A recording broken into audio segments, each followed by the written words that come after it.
Kang Daeho walked through the cargo bay with his scanner in hand. The metal floor clanked under his boots as he moved between the shipping containers. He had done this job 1,000 times before. Check the manifest, scan the containers, approve the shipment, and move on to the next one. It was boring work, but it paid well enough for him to live comfortably on Meridian Cross Station. The cargo bay was cold today. Daeho could see his breath in small clouds as he exhaled. The ship from the Volpe sector had arrived an hour ago, and he was the inspector assigned to clear it. He didn't mind. Vulpine traders were usually polite and their paperwork was always in order.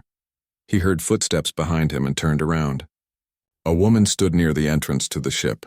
She had russet-colored fur covering her arms and legs, pointed ears that twitched slightly, and a bushy tail that swayed behind her. Her eyes were a bright amber color that seemed to glow in the dim light of the cargo bay. She was Vulpine, and she was beautiful in that alien way that always made Daeho a bit uncomfortable. "I am Hana," she said. Her voice was smooth and musical.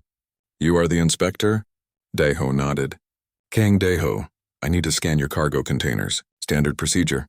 Hana smiled, showing sharp white teeth. "Of course. Everything is in order. I have been trading on this route for 3 years now." Daeho began scanning the containers. The first 5 came back clean. Standard trade goods like textiles, spices, and electronic components. Nothing unusual. But when he reached the 6th container, his scanner beeped loudly. The screen flashed red. "This container is showing biological material," Daeho said. He looked at his tablet. "It's not on your manifest." Hana's smile disappeared. Her ears flattened against her head. "That must be a mistake. Perhaps your scanner is broken." Daeho shook his head. "The scanner is working fine. I need to open this container and inspect the contents." Station regulations. He reached for the container's lock panel.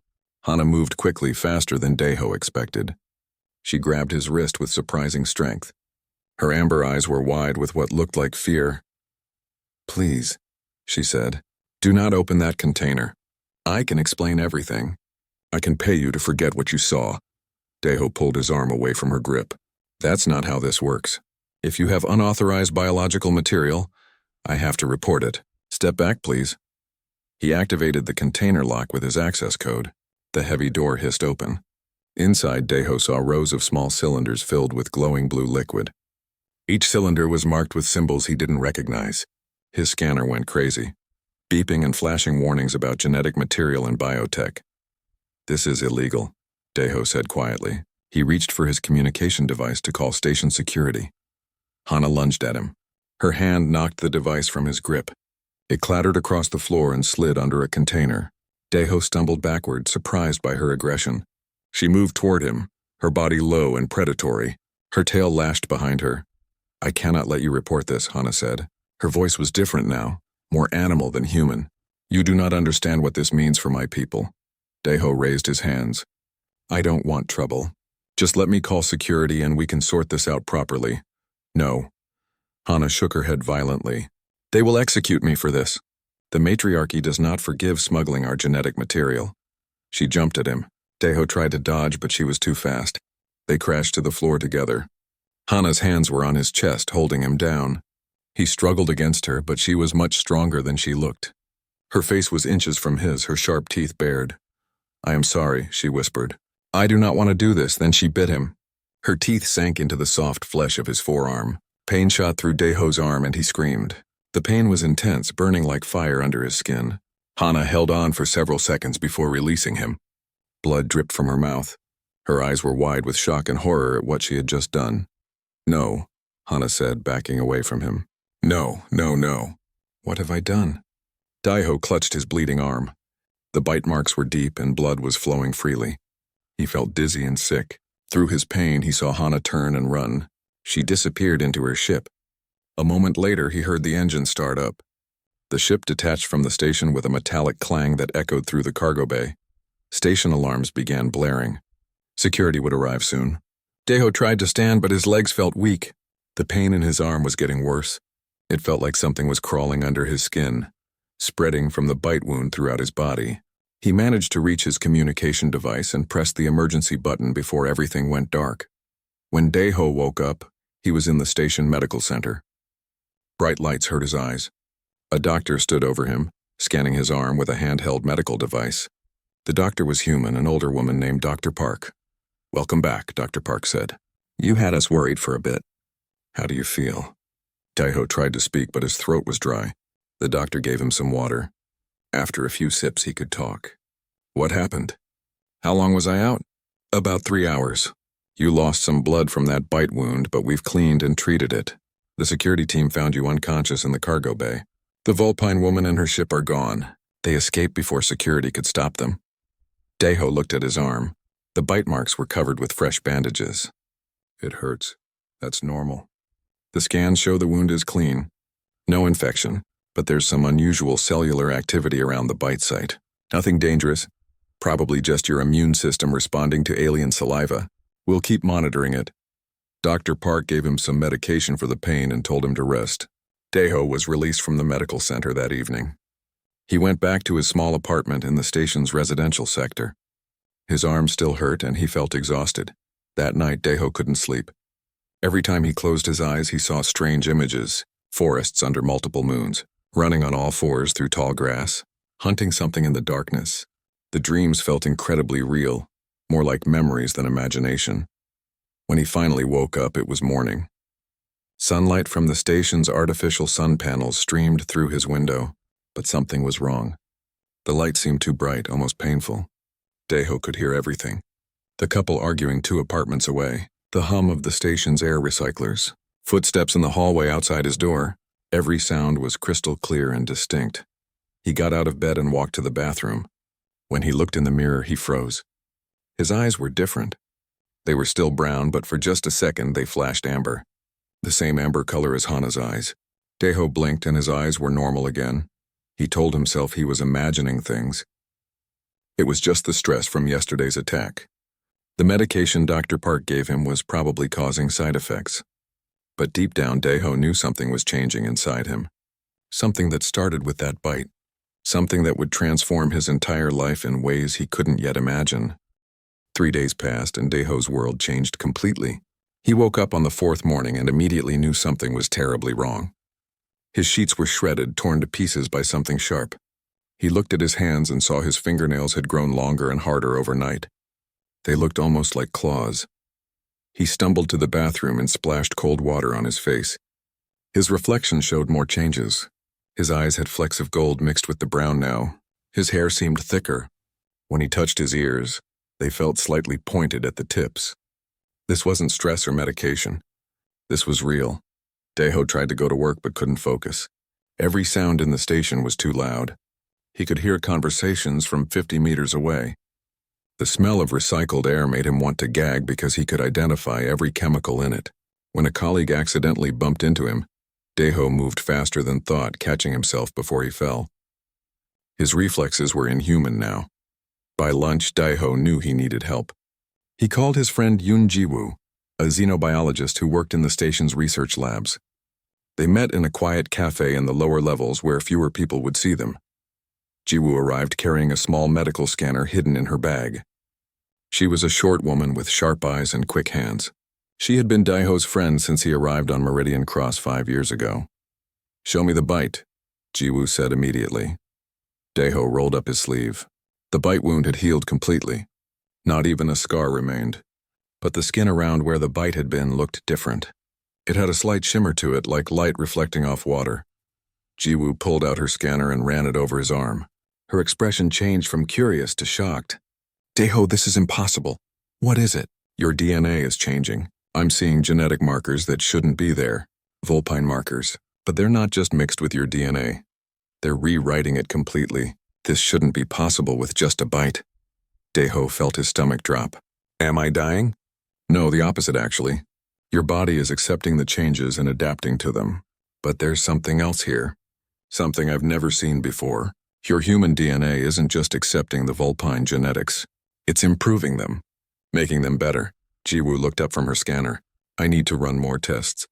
Can you come to my lab tonight? After hours when no one else is there?" Daiho agreed. That night he met Ji-woo in her laboratory.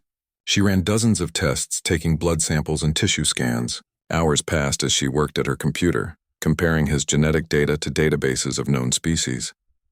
Finally, Ji-woo turned to him with a strange expression on her face. I think I understand what happened. Vulpine bites are more than just injuries. They're a form of genetic transfer. When a vulpine bites someone, they can turn that person into one of their kind. It's how they expand their population and create pack bonds. So I'm becoming vulpine? Daiho asked. No, that's what's strange. You're not becoming vulpine. You're becoming something different. Human DNA has a property that no other species has. It's incredibly flexible and adaptive. When exposed to alien genetic material, human DNA doesn't just copy it. It takes what's useful and makes it better. Jiwoo pulled up images on her screen. Look at this. Your bone density has increased by 40%. Your muscle tissue is reorganizing to be more efficient. Your neural pathways are processing information 3 times faster than normal. You have all the advantages of being vulpine, plus you kept all your human traits. You're not a hybrid. You're an upgrade. Daiho didn't know what to say. He looked at his hands again, watching as his fingers seemed to blur slightly when he moved them. What does this mean? It means that woman, Hana, she did something very dangerous. If the vulpine matriarchy finds out what happened, they'll want to eliminate you. This proves that humans could become superior to any alien species if exposed to the right genetic material. That's information that could change the entire galaxy. As if summoning a demon by speaking its name, Jiwoo's computer beeped with an incoming message. She opened it and her face went pale. Security alert. A vulpine diplomatic ship just docked at the station. They're looking for someone. The description matches you. Daiho stood up quickly. I need to leave now. Wait, let me pack some supplies for you. Medical equipment, data chips with my research. Jiwoo rushed around the lab, grabbing items and stuffing them into a bag. The laboratory door suddenly exploded inward. A tall vulpine male stood in the doorway. He had black fur with silver streaks and cold blue eyes. He wore armor that marked him as military. His hand rested on a weapon at his hip. Kang Daiho, the vulpine said. His accent was thick. You will come with me. The matriarchy has questions about your condition.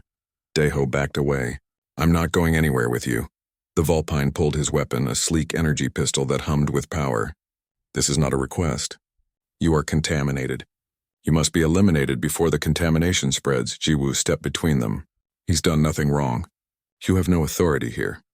The vulpine's eyes narrowed. I am Minho, enforcer of the matriarchy. I have all the authority I need. He raised his weapon toward Jiwoo. Something snapped inside Daiho. He moved without thinking. One moment he was standing by the wall. The next moment he was between Minho and Jiwoo. He moved so fast that Minho couldn't track him.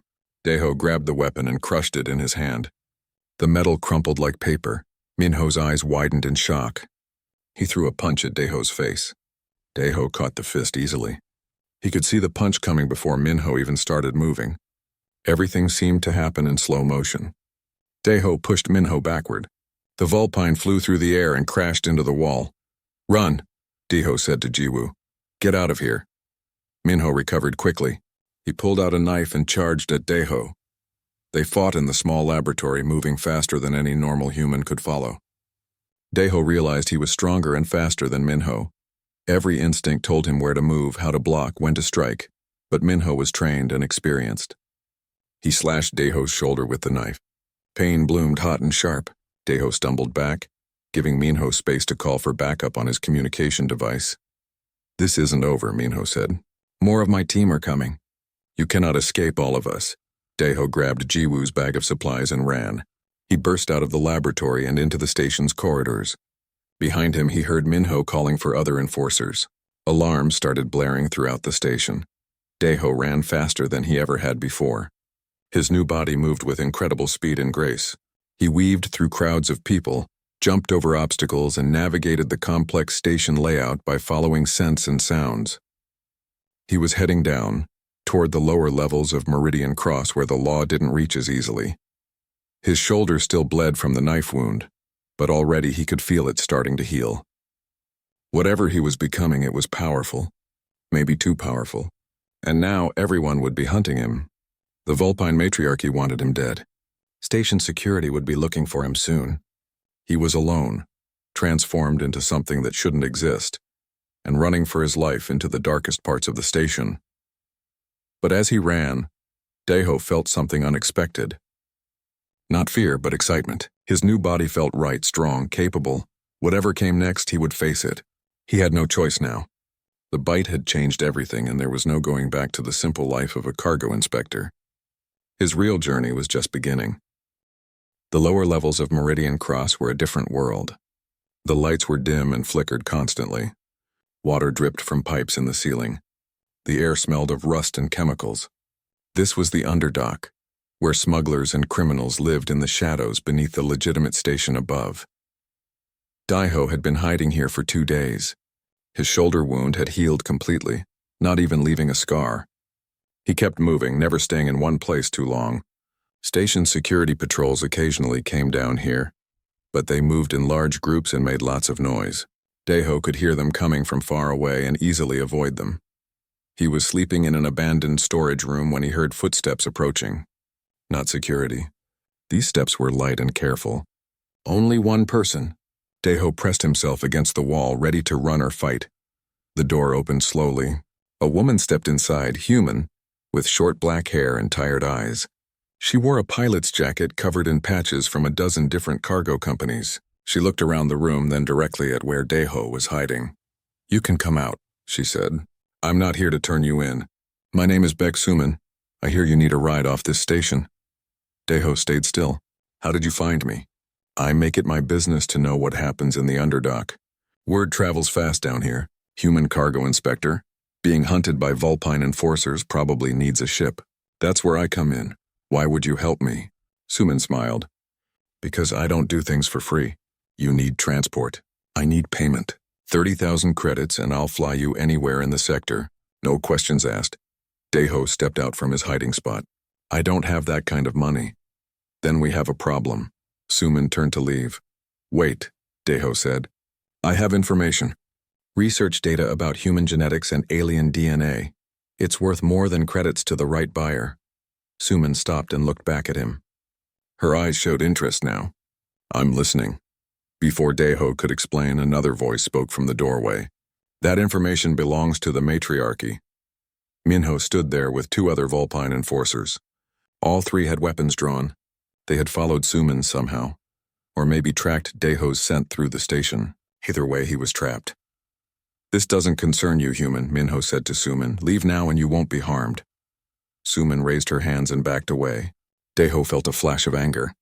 Of course she would abandon him. Why would she risk her life for a stranger? Minho advanced into the room. "You have caused enough trouble, Kang Daiho. Time to end this." Daiho tensed, ready to fight. But then he smelled something strange in the air. A chemical smell, sharp and acidic. He saw Suman pull a small device from her pocket and press a button. The room filled with thick smoke. It burned Daiho's enhanced senses, making his eyes water and his nose sting. He heard the Vulpine enforcers coughing and cursing. Through the smoke, he felt Suman grab his arm. "Move," she said. "My ship is docked 3 levels down." They ran together through the smoke and out into the corridors of the underdock. Behind them, Daiho heard Minho shouting orders to his team. They had maybe 2 minutes before the Vulpines recovered and gave chase. Suman led him through a maze of passages and service tunnels. She knew every shortcut and hiding spot. They reached a small docking bay where a beat-up cargo ship sat waiting. The ship looked old and barely functional, covered in dents and patches. "This is the Wildfire," Suman said. "She's not pretty, but she flies fast." They were almost to the ship when a figure stepped out from behind a cargo container. Daiho's enhanced senses recognized her immediately. Hana, the Vulpine woman who had bitten him. She looked different now. Thinner, scared. Her fur was matted and her clothes were dirty. "Daiho," Hana said. "Please, I need to talk to you." Suman pulled out a small pistol and aimed it at Hana. "Is this the one who started all your trouble?" Daiho nodded slowly. He should have been angry. This woman had destroyed his life. But looking at her now, he only felt confused. "Why are you here?" "I have been hiding in the underdock since that day," Hana said. Her voice was quiet and pained. "I never meant to bite you. It was instinct. Fear. When I realized what I had done, I panicked and ran, but I cannot stop thinking about what I did to you." "You turned him into whatever he is now," Suman said. "Sounds like you should keep running." Hana shook her head. "No, I want to help. I know someone who might be able to reverse the change. A geneticist on Talos 4. He works with forbidden technology. If anyone can help Daiho, it is him." Daiho studied her face. His enhanced senses could detect lies by reading heartbeat and breathing patterns. Hana was telling the truth. She genuinely wanted to help him. "Why should we trust you?" Suman asked. "Because the matriarchy wants both of us dead now," Hana said. "I broke our most sacred law." I turned to Human. "They will hunt me forever unless I can prove it was an accident and fix the damage." Alarms suddenly blared through the docking bay. Security had found them. Daeho saw armed guards pouring in from 3 different entrances. Behind them came Minho and his Vulpine team. "Decide now," Suman said. "Do we take her or not?" Daeho made his choice. "She comes with us. Get to the ship." All 3 of them ran for the wildfire. Weapons fire erupted around them. Energy bolts scorched the ground and walls. Suman returned fire with her pistol while Daeho and Hana ran for the ship's entrance. They made it inside just as more guards arrived. Suman slammed the door controls and the ship sealed shut. She ran to the cockpit and started firing up the engines. Daeho and Hana strapped themselves into seats in the cargo hold. "Hold on," Suman's voice crackled over the intercom. "This is going to be rough." The wildfire lifted off the docking platform. More weapons fire hit the hull, making the whole ship shake. Suman flew the ship in a wild pattern, dodging between other vessels and station structures. Daeho heard her cursing and laughing at the same time as she piloted. They burst out of Meridian Cross Station at maximum speed. Station defense turrets fired at them, but Suman was too good a pilot. She weaved and rolled the ship, dodging every shot. Within minutes, they were far enough away to engage the faster-than-light drive. The stars stretched into lines as they jumped away from Meridian Cross. Daeho let out a breath he didn't know he'd been holding. They had escaped. Barely. Suman came back from the cockpit. "All right. Now that we're not being shot at, someone needs to explain what's going on. Why are Vulpine enforcers trying to kill you? And why do you heal like that?" Daeho looked at his hands. They were steady and strong. "Because that bite changed my DNA. I'm not fully human anymore. I'm something new. Something that scares them." "And you think this geneticist on Talos 4 can reverse it?" Suman asked. "I hope so," Daeho said. But part of him wasn't sure he wanted to go back to being normal. His new body felt powerful, alive. Going back to being weak and slow seemed wrong now. Hana spoke quietly from her seat. "I am sorry. For everything. If I could take it back, I would." Daeho looked at her. "Why were you smuggling genetic material? What was in those containers?" Hana's ears flattened against her head. "My people are dying. Our genetic purity has made us weak. Our birth rates are falling. I was trying to save us by finding new genetic material. I thought maybe if we could carefully integrate DNA from other species, we could survive. But the matriarchy forbids it. They would rather let us die than admit we need help." The 3 of them sat in silence as the ship flew through space toward Talos 4. They were an unlikely group, a transformed human, a desperate Vulpine, and a smuggler pilot. But they were all running from the same enemy now. And maybe, just maybe, they could help each other survive what was coming. Talos 4 was a frontier world on the edge of civilized space. The planet was mostly desert with small settlements scattered across the surface. Dr. Kim Wonshik lived in one of these settlements, hidden away from the major galactic powers who wanted to arrest him. Wonshik had been a respected geneticist once, working for the human colonial government. But he had broken laws by experimenting with alien DNA. When they tried to imprison him, he fled to Talos 4 and continued his research in secret. The wildfire landed at a small spaceport outside Wonshik's settlement. Dust storms swirled around the ship as Suman powered down the engines. Through the windows, Daeho could see the small town built from prefabricated buildings and salvaged materials. "He lives in the research facility at the edge of town," Hana said, reading from a datapad. "The building with the green lights." They left the ship and walked through the dusty streets. The few people they passed stared at them with suspicious eyes. Strangers were not common here, and the mix of a human, a Vulpine, and a pilot clearly running from something made people nervous. Wonshik's facility was larger than it looked from outside. The building went deep underground where the doctor conducted his experiments. A security system scanned them at the door before allowing them entry. Dr. Wonshik met them in his laboratory. He was an older man with gray hair and tired eyes. His lab coat was stained with chemicals and his hands shook slightly as he gestured for them to enter. "I heard rumors about you," Wonshik said, looking at Daeho. "A human who survived a Vulpine turning bite. I did not think it was possible." Can you reverse it? Deho asked. One-Shik pulled out scanning equipment and began examining Deho. He took blood samples, tissue scans, and genetic readings. Hours passed as the doctor worked silently, occasionally muttering to himself and making notes. Finally, One-Shik stepped back and looked at Deho with an expression of wonder and fear. Reverse it? No, this cannot be reversed. Your DNA has been completely rewritten. You are stable now. This is what you are. Deho felt his heart sink. Part of him had hoped to return to normal, to go back to his simple life.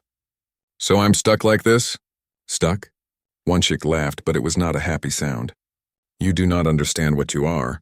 You are not a hybrid. You are an evolution. Your human DNA took the vulpine genetic material and improved upon it. You are stronger, faster, and more adaptable than either species alone. One-Shik walked to his computer and pulled up images and data. I have studied human genetics for 40 years. Humans have something unique that no other known species possesses: genetic flexibility. When exposed to alien DNA under the right conditions, humans do not just copy the traits, they perfect them. What does that mean? Suman asked. It means the galaxy has been lying to humanity for centuries, One-Shik said. His voice grew angry. We are told that humans are weak, that we breed slowly, that we need protection from stronger alien species. But it is all lies. Humans are perhaps the most dangerous species in the galaxy because of this genetic flexibility. He turned to look at all of them. Do you know why humans are kept in certain sectors? Why we are not allowed unrestricted access to alien genetic databases? Because the galactic powers discovered what would happen if humans gained access to alien DNA. They would become superior versions of every species. One-Shik pointed at Deho. You are living proof of what humans can become. If this information spreads, it could change everything. Wars would start. Species would try to wipe out humanity before humans could replace them. Before anyone could respond, alarms began blaring throughout the facility. One-Shik ran to his security monitors. Impossible. How did they find us so quickly? On the screens, Deho saw multiple ships landing near the facility. Vulpine strike teams were disembarking, led by Minho. But there were others too. Ships marked with symbols from other alien species. The Reptilian Concordat, the Avian Assembly. Multiple galactic powers had sent forces. They are not just hunting you, One-Shik said to Deho. They want my research. They want to know everything I have learned about human genetics.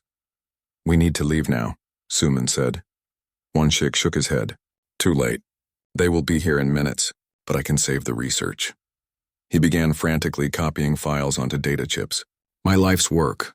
Everything I learned about human potential. It cannot be destroyed. The facility shook as explosions rocked the upper levels. The alien forces were blasting their way inside. One-Shik finished copying his data and handed the chips to Deho. Take these. Upload them to your neural implant. My research must survive even if I do not. Come with us, Deho said. I am an old man. I will only slow you down. But you are the future. You are proof that humans do not need to be afraid anymore. One-Shik pushed them toward a back exit. Go. There is an underground tunnel that leads to the spaceport. Run. They ran. Behind them, Deho heard gunfire and shouting. One-Shik was buying them time with his life. The tunnel was dark and narrow, but Deho's enhanced vision could see perfectly. He led Suman and Hana through the passages. They emerged near the spaceport just as another explosion lit up the sky. One-Shik's facility was being destroyed. The old doctor was gone, but his research survived in Deho's neural implant. They sprinted to the wildfire. Enemy ships were already lifting off, preparing to chase them. Suman got the engines started while Deho and Hana secured the cargo bay. Within seconds, they were airborne, but this time escape would not be easy. Multiple ships followed them. Vulpine hunters, reptilian warships, and others. They all wanted Deho dead or captured. I cannot outrun all of them, Suman shouted from the cockpit. We need a plan. Deho looked at the data chips in his hand, then at his reflection in a metal surface. His eyes were fully amber now, glowing with an inner light. He had spent days wishing he could return to normal. But One-Shik was right. Normal was not an option anymore. He had to embrace what he had become. Take us toward the Kuiper Reach, Deho said. There are asteroid fields there. We can lose them in the chaos.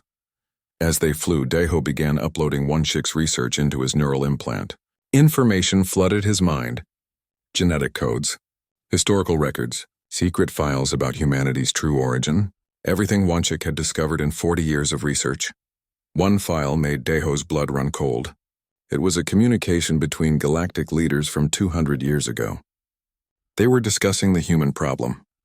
They had discovered that humans were descendants of an ancient species that once ruled the galaxy. A species with incredible genetic adaptability that allowed them to survive anywhere and become anything. The modern galactic powers had found Earth and humanity. They had decided to contain humans, to feed them false information about their own limitations. They feared what would happen if humans learned the truth about their potential. They have been controlling us for 2 centuries, Deho said aloud. Keeping us weak and dependent. What are you talking about? Hana asked. The truth. About humans. About why everyone is hunting me. I am not an accident or a mistake. I am proof that humans have been held back artificially. The wildfire shook as enemy fire struck their shields. They were entering the asteroid field now, but the pursuing ships were not giving up. More vessels were arriving from different directions. This was not just a hunt anymore. It was becoming a war, and Deho realized something important. He could not keep running forever. Eventually, he would have to make a choice. Hide what he was and hope to survive, or reveal the truth and change everything. The bite from Hana had started a chain of events that could not be stopped now. The galaxy was about to learn what humans were truly capable of becoming. The wildfire limped through space with half its engines damaged and shields failing. They had escaped the asteroid field, but just barely. 3 pursuing ships had been destroyed in the chaos of flying rocks and debris. The others had backed off, but Deho knew they were still out there, tracking and waiting. We need repairs, Suman said from the cockpit. Her voice was exhausted. And fuel. There's an abandoned mining station 3 hours from here. We can hide there while I patch up the ship. Deho nodded. He sat in the cargo hold, scrolling through the data Wanchik had given him. The more he read, the angrier he became. Everything humans had been told was a lie. Their history, their biology, their place in the galaxy, all carefully crafted deceptions to keep humanity contained. Hana sat across from him, watching quietly. What will you do with that information? She asked. I don't know yet, Deho admitted. Part of me wants to broadcast it across the entire galaxy. Let every human know the truth. But that would start wars. Billions could die. And if you stay silent? Hana asked. Then nothing changes. Humans remain controlled, and you spend your life hiding. Deho looked at his hands. They were steady and strong, capable of crushing metal. He had power now. But what good was power if he was too afraid to use it? They reached the abandoned mining station and docked inside a maintenance bay. Suman began repairs while Deho explored the empty corridors. The station had been deserted for decades, left adrift in space when the mining company went bankrupt. In an old communication center, Deho found equipment that still worked. With some effort, he was able to access the galactic network. He could send a message from here, upload Wanchik's files to every human colony simultaneously. The thought terrified and excited him. His neural implant chimed with an incoming message. Someone was hailing the station on a private channel. Deho accepted the call. A Vulpine woman appeared on the screen. She was older, with silver fur and piercing green eyes. She wore elegant robes that marked her as nobility. Her presence commanded respect even through a video screen. Kang Deho, she said. Her voice was smooth and cultured. I am Lady Mion, matriarch of the Vulpine people. I wish to speak with you. Deho felt Hana come up behind him. She gasped when she saw who was on the screen. The matriarch herself, Hana whispered. I know you have been running from my enforcers, Lady Mion said. And I know what happened to you. The bite, the transformation. I also know about Dr. Wanchik's research that you now possess. If you're here to threaten me, save your breath, Deho said. Lady Mion smiled slightly. I am not here to threaten. I am here to offer you the truth. The full truth about why the Galactic Coalition has kept humanity contained. I already know the truth. Humans are descendants of an ancient species. We have genetic abilities that scare everyone. That is part of the truth, Lady Mion said, but not all of it. The ancient humans did not just disappear. They were destroyed in a war that nearly ended all life in the galaxy. The other species survived by forming an alliance against them. When modern humans were rediscovered on Earth, the Coalition faced a terrible choice. Destroy you or control you. She leaned forward. They chose control. For 200 years, the Coalition has manipulated human development, keeping you weak and dependent. But some of us believe this was wrong. Some of us want to see what humanity could become if given the chance. Why should I trust you? Deho asked. Because my people are dying, Lady Mion said simply. Our genetic purity has made us weak. We need new genetics to survive. When Hana bit you, she broke our law. But she also proved something important. Humans can accept our genetics and improve upon them. You are not a threat to my people. You are our salvation. So you want to use me, Deho said. I want to work with you. Release Dr. Wanshik's research. Let humanity know the truth. But do it in a way that does not start a war. Let humans and Vulpines form an alliance. Together we could change the balance of power in the galaxy. Deho ended the call. He needed time to think. Lady Mion's offer was tempting, but could he trust her? And what about all the other species who would see humanity as a threat? He returned to the cargo bay where Suman was finishing repairs. We need to make a decision, he told them both. We can keep running or we can do something that changes everything. What are you thinking? Suman asked. I want to broadcast Wanshik's files. All of them. Let every human colony receive the information simultaneously. Let humanity know what they really are. Hana's ears flattened. That will cause chaos. The Coalition will respond with force. Maybe, Deho said. But humans deserve to know the truth. We deserve the choice to be what we really are instead of what others want us to be. Suman grinned. I like it. When do we start? They worked through the night, setting up the broadcast equipment. Deho prepared the files, adding a message of his own. A video explaining what had happened to him, showing his transformation and calling for humans to stand up and claim their true place in the galaxy. Just before they sent the broadcast, alarms blared. Ships were approaching the station. Lots of them. On the scanners, Deho saw vessels from multiple species. But there were also human ships. Colonial defense forces had arrived. They are going to stop us, Hana said. No, Deho said. They are too late. He pressed the button. The broadcast went out. Millions of files uploaded simultaneously to every human colony in the galaxy. The truth about human genetics. The conspiracy to contain humanity. Wanshik's research proving what humans could become. The ships outside stopped moving. Deho imagined captains and crew members receiving the broadcast, reading the files, learning the truth. The galaxy would never be the same. Hours later, responses began coming in. Human colonies were in uproar. Some demanded immediate action against the Coalition. Others were afraid of what this meant. But the one thing everyone agreed on was that the old order was over. Ambassador Li Taeyong, the human colonial representative, sent a personal message to Deho. What you have done will have consequences for generations. But perhaps it was necessary. Humanity thanks you, though they may not fully understand that yet. In the following days, the galaxy transformed. Human colonies demanded full membership in the Galactic Coalition, with all restrictions lifted. Some alien species supported this, others prepared for conflict. The careful balance of power that had lasted 2 centuries was crumbling.